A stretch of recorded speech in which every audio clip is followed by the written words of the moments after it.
તો નમસ્કાર મિત્રો, ગુજરાતી અપડેટ યુટ્યુબ ચેનલમાં આપ સૌનું હાર્દિક સ્વાગત છે। તો મિત્રો, તમને ખ્યાલ જ છે કે ગુજરાતમાં છેલ્લા થોડા દિવસોથી જે માવઠાનો કહેર યથાવત છે હજુ પણ। તો મિત્રો, આમાં ઘણા બધા ખેડૂતોને ખૂબ જ નુકસાન થયું છે। આમ માનીએ તો લગભગ ગુજરાતના તમામ ખેડૂતોના પાકને અત્યારે નુકસાન પહોંચ્યું છે। તો મિત્રો, એને લઈને હવે આપણી ગુજરાત સરકાર ખેડૂતોને કેવી રીતે મદદ કરશે એ અત્યારે સૌથી મોટો સવાલ ઊભો થઈ રહ્યો છે। કેમ કે મિત્રો, સરકાર એવું કહી રહી છે કે ત્યાં સૌપ્રથમ સર્વે થશે, ત્યાર પછી ખેડૂતોને સહાય મળવા પાત્ર છે। પરંતુ મિત્રો, અત્યારે માવઠાનું જે આપણે જે પરિસ્થિતિ જોઈએ તો અત્યારે મિત્રો લાગે છે કે ગુજરાતના તમામ ખેડૂતોને અત્યારે નુકસાન થયું છે।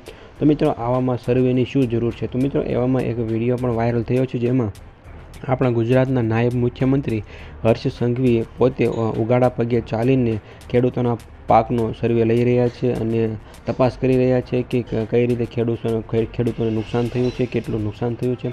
તો મિત્રો, આવનારા સમયમાં આપણને જાણવા મળશે કે હવે ગુજરાત સરકાર છે તે આ મામલે હવે ખેડૂતોને કેવી રીતે સહાય કરી શકે છે। તો મિત્રો, તમારું આ મુદ્દે શું કહેવું છે તમે કોમેન્ટમાં જરૂરથી જણાવજો। અને એવી ગુજરાતને લગતી અપડેટ્સ જો તમે મેળવવા માંગતા હો તો વિડીયોને એક લાઇક કરી દેજો અને સાથે સાથે ચેનલને સબસ્ક્રાઈબ પણ જરૂરથી કરી દેજો।